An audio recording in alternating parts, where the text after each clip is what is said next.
इंसान ने हमेशा एक सवाल पूछा है, समय क्या होता है। हम कहते हैं वक्त बीत रहा है, लेकिन क्या वक्त सच में चल रहा है या फिर हम ही उसके साथ चल रहे हैं। आज जो पल है वो अभी है, अगला पल फ्यूचर है और जो बीत गया वो पास्ट है। लेकिन ये सिर्फ हमारी समझ है। साइंस कहता है समय कोई सिंपल चीज नहीं है, समय एक डायमेंशन है। जैसे लंबाई, चौड़ाई और ऊंचाई, वैसे ही समय भी एक डायमेंशन है। हम 3 डायमेंशन में जीते हैं, लेकिन चौथा डायमेंशन समय है। हम समय को देख नहीं सकते, लेकिन महसूस जरूर करते हैं। घड़ी की सुई चलती रहती है, कैलेंडर के दिन बदलते रहते हैं, इसलिए हमें लगता है समय एक सीधी लाइन में आगे बढ़ रहा है। लेकिन साइंस कहता है समय हर जगह सेम स्पीड से नहीं चलता। ये बात सुनने में अजीब लग सकती है, लेकिन ये सच है। अगर समय हर जगह सेम नहीं चलता तो इसका मतलब है समय को मोड़ा जा सकता है, और अगर समय मोड़ा जा सकता है तो क्या हम उसमें आगे पीछे जा सकते हैं। यहीं से टाइम ट्रैवल का कॉन्सेप्ट शुरू होता है। हजारों साल पहले भी लोग टाइम के बारे में सोचते थे। हिंदू धर्म में कल चक्र का जिक्र मिलता है। महाभारत में टाइम डायलेशन जैसे कॉन्सेप्ट दिखते हैं। राजा ककुदमी की कहानी, जहां कुछ पलों में सालों बीत गए। उस वक्त साइंस नहीं था, लेकिन सोच थी। आज साइंस है और सवाल वही है, क्या हम पास्ट में जा सकते हैं, क्या हम फ्यूचर देख सकते हैं, या टाइम ट्रैवल सिर्फ साइंस फिक्शन है। फिल्मों ने हमें सपना दिखाया, Back to the Future, Interstellar, Dark, लेकिन साइंस फिक्शन अक्सर साइंस से पहले आता है। आज जो इम्पॉसिबल लगता है, कल वो नॉर्मल हो सकता है। कभी इंसान सोच भी नहीं सकता था कि हम आसमान में उड़ सकते हैं, लेकिन आज प्लेन नॉर्मल है। कभी मून पर जाना इम्पॉसिबल था, आज वहां इंसान पहुंच चुका है। तो फिर टाइम ट्रैवल क्यों नहीं। इस डॉक्यूमेंट्री में हम कहानी नहीं, सच ढूंढेंगे। हम देखेंगे साइंस क्या कहती है, नासा क्या मानता है, आइंस्टाइन ने क्या कहा, और सबसे जरूरी सवाल, क्या आप और मैं कभी टाइम ट्रैवल कर पाएंगे। ये डॉक्यूमेंट्री सिर्फ जवाब नहीं देगी, ये आपकी सोच बदल देगी। क्योंकि जब आप समय को समझ लोगे तो जिंदगी को अलग नजर से देखोगे, और शायद टाइम ट्रैवल का सच आपको डर भी दे और उम्मीद भी। अब सवाल ये है, साइंस इस बारे में क्या कहती है। और जब साइंस की बात होती है तो एक नाम सबसे पहले आता है, एल्बर्ट आइंस्टाइन। आइंस्टाइन से पहले साइंटिस्ट्स मानते थे कि टाइम सब जगह एक जैसा होता है। लंदन हो या न्यूयॉर्क, पृथ्वी हो या स्पेस, समय एक ही स्पीड से चलता है। लेकिन आइंस्टाइन ने इस सोच को हिला दिया। 1905 में आइंस्टाइन ने स्पेशल थ्योरी ऑफ रिलेटिविटी दी। इस थ्योरी ने कहा टाइम एब्सोल्यूट नहीं है, समय ऑब्जर्वर पर डिपेंड करता है। इसका मतलब जो चीज आपके लिए 1 सेकंड है वही किसी और के लिए ज्यादा या कम हो सकती है। ये सुनने में इम्पॉसिबल लगता है, लेकिन ये मैथमेटिकली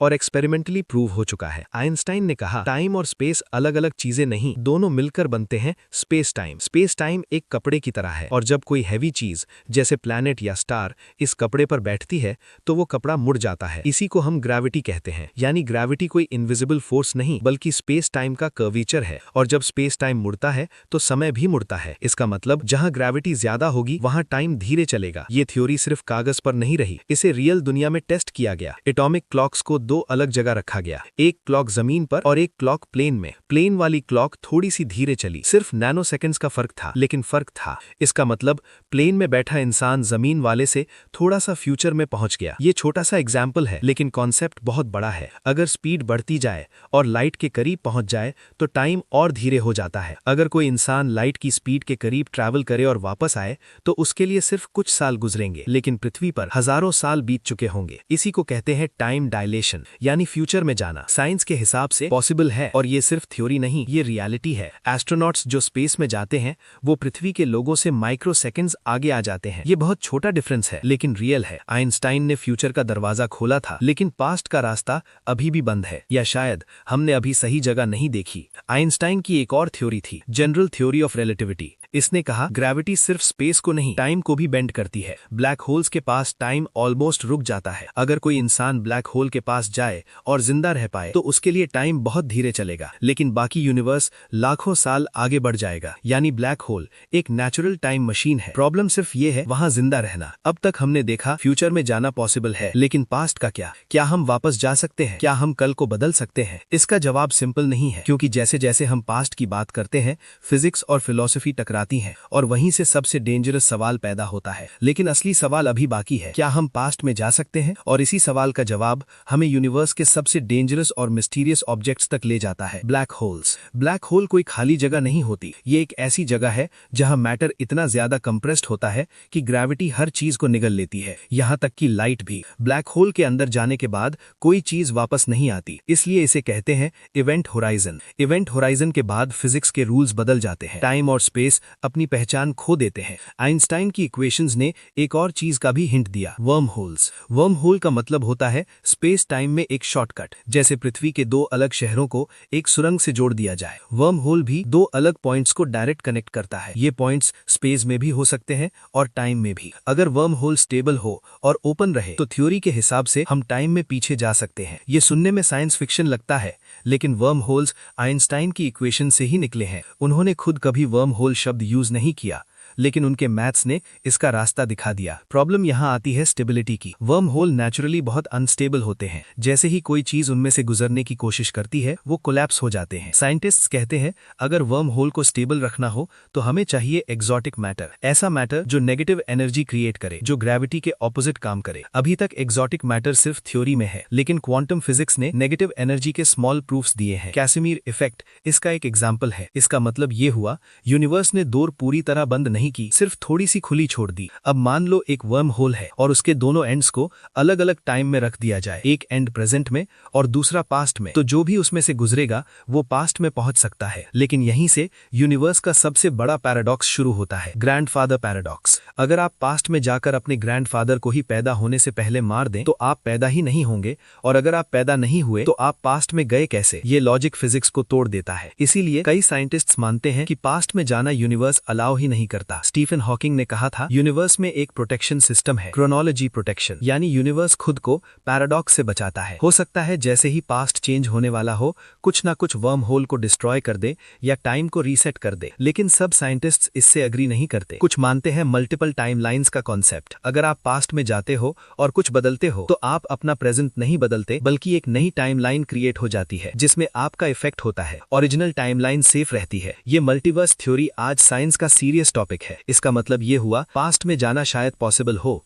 लेकिन घर वापस आना गारंटीड नहीं। अब तक हमने देखा ब्लैक होल्स टाइम को स्लो करते हैं, वर्म होल्स शॉर्टकट देते हैं और यूनिवर्स पैराडॉक्स से डरता है। लेकिन एक और लेवल है जहां साइंस और इमेजिनेशन एक दूसरे के और करीब आ जाते हैं, क्वांटम वर्ल्ड, जहां रियलिटी और भी ज्यादा अजीब हो जाती है। इसी दुनिया में टाइम ट्रैवल का सबसे डेंजरस आइडिया जन्म लेता है। लेकिन अब हम यूनिवर्स के सबसे छोटे लेवल पर जा रहे हैं, क्वांटम वर्ल्ड। यहाँ चीजें जैसे दिखती हैं वैसी होती नहीं। क्वांटम फिजिक्स कहता है रियलिटी फिक्स्ड नहीं होती जब तक हम उसे ऑब्जर्व नहीं करते। एक पार्टिकल एक साथ कई जगह हो सकता है, इसे कहते हैं सुपरपोजिशन, और जब हम उसे देखते हैं वो एक ही स्टेट में आ जाता है। इस क्वांटम अनसर्टेनिटी ने टाइम के कॉन्सेप्ट को भी हिला दिया। क्लासिकल फिजिक्स में टाइम एक सीधी लाइन होता है, पास्ट प्रेजेंट फ्यूचर, लेकिन क्वांटम फिजिक्स में टाइम लीनियर नहीं होता। कुछ एक्सपेरिमेंट्स में ऐसा लगता है जैसे इफेक्ट पहले हो रहा हो और कॉज बाद में। इसे कहते हैं क्वांटम रेट्रो कॉजालिटी, यानी भविष्य कभी कभी अतीत को इन्फ्लुएंस करता है। ये आइडिया सुनने में पागलपंती लग सकता है, लेकिन एक्सपेरिमेंट्स इसके हिंट्स देते हैं। डिलेड चॉइस एक्सपेरिमेंट इसका एक एग्जांपल है। इस एक्सपेरिमेंट में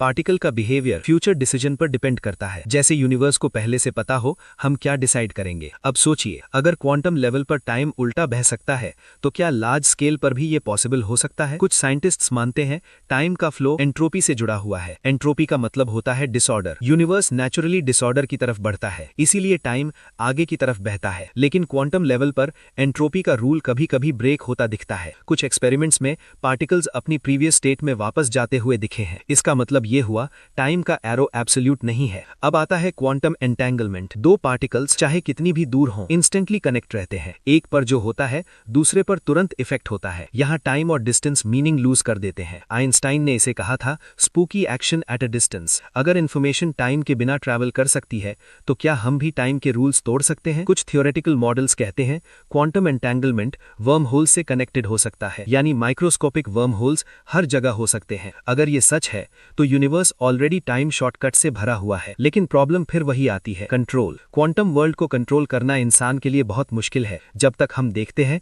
वो बदल जाता है। टाइम ट्रैवल के लिए स्टेबिलिटी चाहिए, प्रिडिक्टेबिलिटी चाहिए, जो क्वांटम वर्ल्ड अभी अलाउ नहीं करता।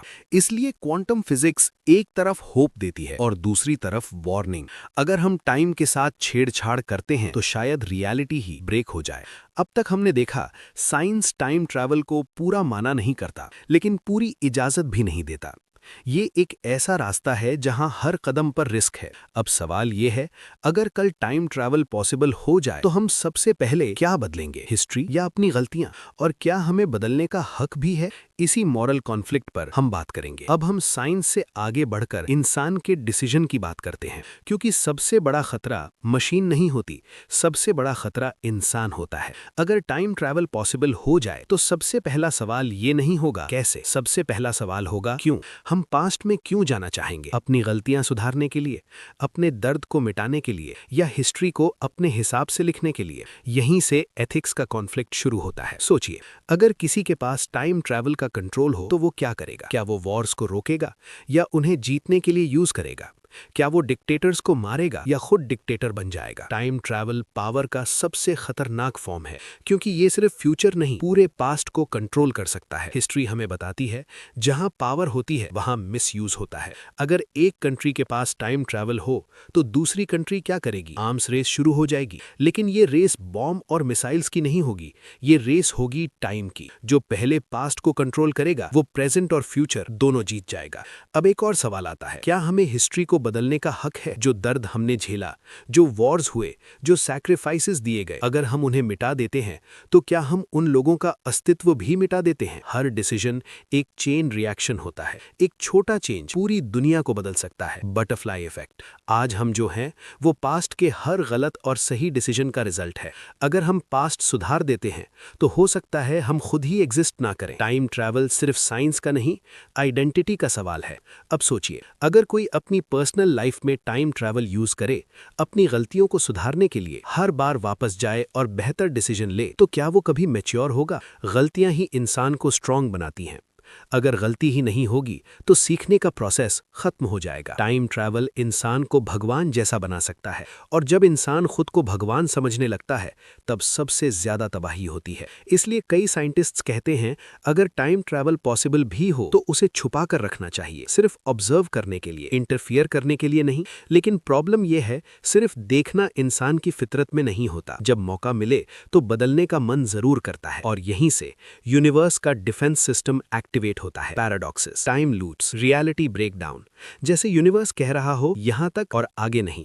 अब सवाल यह है, क्या फ्यूचर के इंसान इतने मैच्योर होंगे कि टाइम का मिसयूज ना करें, या फिर टाइम ट्रैवल खुद ही इंसान को खत्म कर देगा? इसी टेंशन के साथ हम आगे बढ़ते हैं। अब हम उस जोन में जा रहे हैं जहां साइंस खत्म होती है और सीक्रेसी शुरू होती है। गवर्नमेंट्स, मिलिट्री और क्लासिफाइड प्रोजेक्ट्स। हिस्ट्री में कई ऐसे दावे हुए हैं जहां लोग कहते हैं टाइम ट्रैवल पे काम हो चुका है। सबसे फेमस क्लेम है फिलाडेल्फिया एक्सपेरिमेंट 1943, यूएस नेवी। एक वॉरशिप यूएसएस एल्ड्रिज, दावा किया गया इस शिप को इनविजिबल बनाने के लिए हाई इलेक्ट्रोमैग्नेटिक फील्ड यूज किया गया।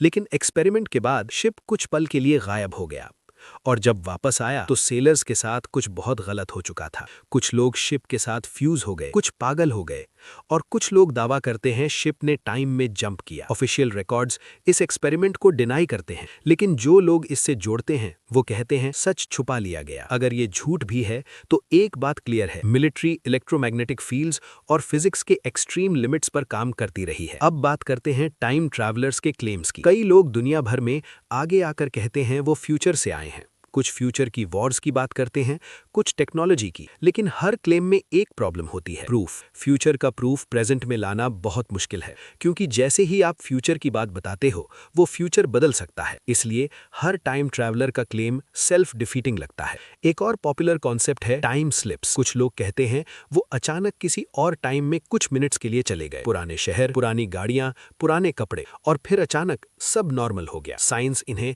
साइकोलॉजिकल या न्यूरोलॉजिकल इफेक्ट मानता है, लेकिन हर स्टोरी को हैल्यूसिनेशन कहना भी इतना सिंपल नहीं, क्योंकि कई केसेस में मल्टीपल लोगों ने सेम चीज एक्सपीरियंस की। अब एक और डार्क टॉपिक, टाइम लूप्स। ऐसे केसेस जहां लोग कहते हैं वो एक ही दिन बार बार जी रहे हैं। साइंस कहता है ये मेमोरी ग्लिच है, लेकिन क्वांटम फिजिक्स के कुछ मॉडल्स में क्लोज्ड टाइम लाइक कर्व्स का कॉन्सेप्ट है, यानी टाइम खुद ही लूप बना सकता है। आइंस्टाइन की इक्वेशंस इस पॉसिबिलिटी को कंप्लीटली रिजेक्ट नहीं करती। अब सबसे सीक्रेट टॉपिक, प्रोजेक्ट मॉन्टॉक। पैराडॉक। दावा किया जाता है इस प्रोजेक्ट में माइंड कंट्रोल, टाइम पोर्टल्स और फ्यूचर टेक्नोलॉजी यूज हुई। कोई सॉलिड प्रूफ नहीं, लेकिन जो डॉक्यूमेंट्स और इंटरव्यूज मिले वो काफी डिस्टर्बिंग हैं। अगर इन सब में सिर्फ 1% भी सच है तो इसका मतलब ये हुआ इंसान टाइम के साथ छेड़छाड़ कर चुका है। और अगर कर चुका है तो सवाल ये है, क्या हमने कुछ बिगाड़ दिया है? क्या हम ऑलरेडी किसी टाइमलाइन के अंदर फंसे हुए हैं? इसका जवाब साइंस के पास भी कंप्लीट नहीं। इसलिए अब हम आगे बढ़ते हैं सीक्रेट एक्सपेरिमेंट्स और टाइम ट्रैवल के दावे। अब हम उस कॉन्सेप्ट पर आते हैं जो सबसे ज्यादा पावरफुल भी है और सबसे ज्यादा डेंजरस भी, मल्टीवर्स। मल्टीवर्स का मतलब होता है एक से ज्यादा रियलिटीज। सिर्फ एक रियलिटी नहीं, बल्कि अनंत रियलिटीज। हर डिसीजन, हर चॉइस, हर पॉसिबिलिटी एक नई यूनिवर्स बना सकती है। अगर आप आज राइट टर्न लेते हो तो एक यूनिवर्स, अगर लेफ्ट लेते हो तो दूसरा यूनिवर्स। दोनों सही, दोनों रियल। ये आइडिया साइंस फिक्शन जैसा लगता है, लेकिन क्वांटम फिजिक्स इस कॉन्सेप्ट को सीरियसली कंसिडर करती है। Many worlds interpretation. इस थियरी के हिसाब से यूनिवर्स हर मोमेंट स्प्लिट होता रहता है और हम सिर्फ एक ब्रांच को एक्सपीरियंस करते हैं। अब टाइम ट्रैवल को इस थियरी के साथ जोड़कर देखिए। अगर आप पास्ट में जाते हो और कुछ बदलते हो तो आप अपना प्रेजेंट नहीं बदलते, आप एक नई टाइमलाइन क्रिएट कर देते हो जहां वो चेंज एग्जिस्ट करता है। इसका मतलब ये हुआ ग्रैंडफादर पैराडॉक्स प्रॉब्लम ही नहीं बनती। आप अपने ग्रैंडफादर को मार दो, आपकी ओरिजिनल टाइमलाइन सेफ रहेगी, बस आप एक अलग यूनिवर्स में फंस जाओगे। ये थियरी टाइम ट्रैवल को लॉजिकली पॉसिबल बनाती है, लेकिन एक हैवी प्राइस के साथ। आप वापस अपनी असली दुनिया में शायद कभी ना आ पाओ। मल्टीवर्स का एक और इफेक्ट है infinite versions of you. Her decision का एक और आप एग्जिस्ट करता है। कोई ज्यादा सक्सेसफुल, कोई ज्यादा दुखी, कोई शायद जिंदा ही नहीं। टाइम ट्रैवल के बाद आप किस वर्जन को फेस करोगे और कौन सा आप रियल होगा? अब एक और स्कैरी आइडिया, अगर मल्टीवर्स रियल है तो शायद कुछ यूनिवर्सेस ऑलरेडी कोलैप्स हो चुके हैं गलत टाइम ट्रैवल एक्सपेरिमेंट्स की वजह से। इसलिए हो सकता है time travel universe time travel को नेचुरली लिमिट करता हो, सिर्फ इसलिए नहीं कि पैराडॉक्स होते हैं, बल्कि इसलिए क्योंकि मल्टीवर्स का बैलेंस बिगड़ सकता है। कुछ साइंटिस्ट्स कहते हैं टाइम ट्रैवल अलाउड है, लेकिन सिर्फ एक डायरेक्शन में, फ्यूचर की तरफ, क्योंकि फ्यूचर ओपन है, पास्ट ऑलरेडी फिक्स्ड है। जैसे एक रिकॉर्डेड वीडियो, आप उसमें जा सकते हो, उसे देख सकते हो, लेकिन एडिट नहीं कर सकते। अगर एडिट की कोशिश की तो नई फाइल बन जाएगी। मल्टीवर्स। अब सवाल ये है, अगर इनफाइनाइट यूनिवर्सेस हैं तो हम इस वाले यूनिवर्स में क्यों हैं? और क्या हम गलत यूनिवर्स में तो नहीं आ गए? कुछ लोग मानते हैं मैंडेला इफेक्ट। लोग कहते हैं उन्हें कुछ चीजें अलग याद हैं, जैसे हिस्ट्री बदल गई हो। साइंस कहता है ये मेमोरी एरर है, लेकिन मल्टीवर्स बिलीवर्स कहते हैं ये टाइमलाइन शिफ्ट के ग्लिचेस हो सकते हैं। सच क्या है अभी क्लियर नहीं, लेकिन एक बात क्लियर है, अगर टाइम ट्रैवल हुआ तो रियलिटी सिंपल नहीं रहेगी, वो लेयर्स में बिखर जाएगी और शायद हम खुद भी इस बिखराव का हिस्सा बन जाएंगे। अब सवाल ये है, क्या हम फ्यूचर में टाइम ट्रैवल सच में अचीव कर पाएंगे या ये हमेशा थियोरी और इमेजिनेशन ही रहेगा? इसका जवाब फ्यूचर टेक्नोलॉजी में छुपा हुआ है। सबसे पहले बात करते हैं एनर्जी की। टाइम ट्रैवल का सबसे बड़ा बैरियर एनर्जी है। वर्म होल को खोलना या स्पेस टाइम को बेंड करना, इसके लिए स्टार के बराबर एनर्जी चाहिए। आज हम प्लैनेट लेवल की एनर्जी भी प्रॉपर यूज नहीं कर पाते, लेकिन future civilisation type 1, type 2, type 3 ये कार्दाशेव स्केल के स्टेजेस हैं। जैसे जैसे सिविलाइजेशन आगे बढ़ती है उसकी एनर्जी कंट्रोल कैपेसिटी बढ़ती है। टाइप 2 सिविलाइजेशन पूरे स्टार की एनर्जी यूज कर सकती है। डायसन स्फीयर इस आइडिया का एग्जाम्पल है। अगर इंसान कभी डायसन स्फीयर बना पाया तो वर्म होल्स थ्योरी से बाहर आ सकते हैं। अब बात करते हैं आर्टिफिशियल ग्रेविटी की। अगर हम ग्रेविटी क्रिएट कर सकते हैं तो हम टाइम को आर्टिफिशियली स्लो कर सकते हैं। स्पिनिंग स्पेस स्टेशंस इसका बेसिक वर्जन है। फ्यूचर में माइक्रो ब्लैक होल्स क्रिएट करना या ग्रेविटी वेल्स बनाना टाइम मैनिपुलेशन का एक रास्ता हो सकता है, लेकिन ये एक्सट्रीमली डेंजरस होगा। एक छोटी सी गलती पूरे सिस्टम को डिस्ट्रॉय कर सकती है। अब आता है एआई का रोल। एडवांस्ड एआई फिजिक्स के ऐसे सॉल्यूशंस निकाल सकता है जो ह्यूमन माइंड नहीं देख सकता। एआई ऑलरेडी क्वांटम सिमुलेशंस में यूज हो रहा है। फ्यूचर में शायद एआई स्टेबल वर्म होल का डिजाइन दे दे, लेकिन डिजाइन मिलना और उसे यूज कर पाना दो अलग बातें हैं। अब बात करते हैं ह्यूमन बॉडी की। टाइम ट्रैवल सिर्फ मशीन का इशू नहीं, इंसान का शरीर extreme gravity, extreme speed, radiation सब कुछ सरवाइव नहीं कर पाता।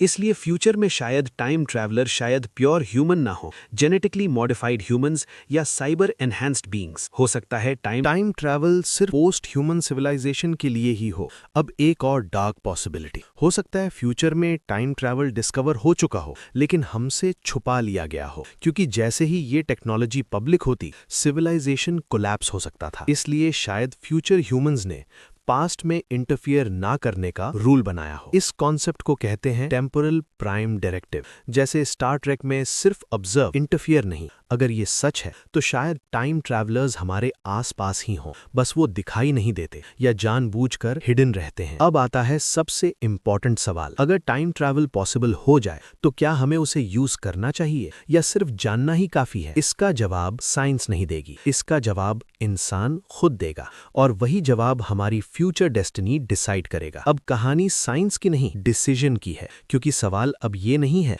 क्या हम टाइम ट्रैवल कर सकते हैं, सवाल ये है क्या हमें करना चाहिए। इंसान हमेशा आगे बढ़ना चाहता है, हर हद तोड़ना चाहता है। आग की खोज, बिजली की खोज, एटम की शक्ति, हर बार इंसान ने कहा हम कंट्रोल कर लेंगे, और हर बार एक नया खतरा पैदा हुआ। टाइम ट्रैवल इन सबसे ज्यादा पावरफुल है क्योंकि ये सिर्फ एनर्जी नहीं, रियलिटी को कंट्रोल करता है। अगर हमें मौका मिले पास्ट में जाने का तो हम क्या बदलेंगे? वॉर्स, भूकंप, बीमारियां या अपनी पर्सनल जिंदगी? लेकिन एक बात याद रखिए, आज की दुनिया पास्ट के हर सही और गलत डिसीजन का रिजल्ट है। अगर हम उन्हें मिटा देंगे तो शायद हम खुद को भी मिटा देंगे। टाइम ट्रैवल एक विश मशीन नहीं है, ये एक रिस्पॉन्सिबिलिटी है, और शायद सबसे भारी रिस्पॉन्सिबिलिटी। इंसान इमोशन से चलता है, दर्द, प्यार, गुस्सा, बदला। अगर टाइम ट्रैवल इन इमोशंस के हाथ लग गया तो डिस्ट्रक्शन पक्का है। इसलिए हो सकता है यूनिवर्स ने टाइम ट्रैवल को जानबूझकर मुश्किल बनाया हो। पैराडॉक्स, एनर्जी लिमिट्स, इंस्टेबिलिटी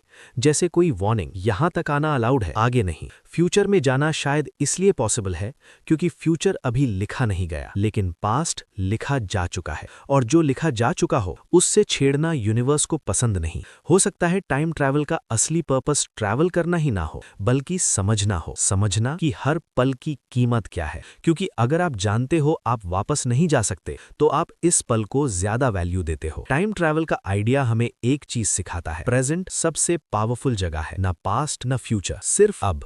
आज हम साइंस के साथ टाइम के राज खोल रहे हैं, कल शायद हम उसे छू भी लें, लेकिन जब वो दिन आए तो उम्मीद है इंसान इतना मैच्योर हो कि वो टाइम का मालिक ना बने बल्कि उसका जिम्मेदार बन सके। क्योंकि अगर हमने टाइम को जीत लिया और खुद को नहीं, तो हम सब कुछ हार कर जीतने वाले होंगे। ये डॉक्यूमेंट्री यहीं खत्म होती है, लेकिन सवाल आपके दिमाग में छोड़ जाती है, अगर आपको मौका मिले सिर्फ एक बार टाइम ट्रैवल करने का तो आप कहां जाओगे और क्यों? सोचिए, क्योंकि शायद टाइम आपको सुन रहा है।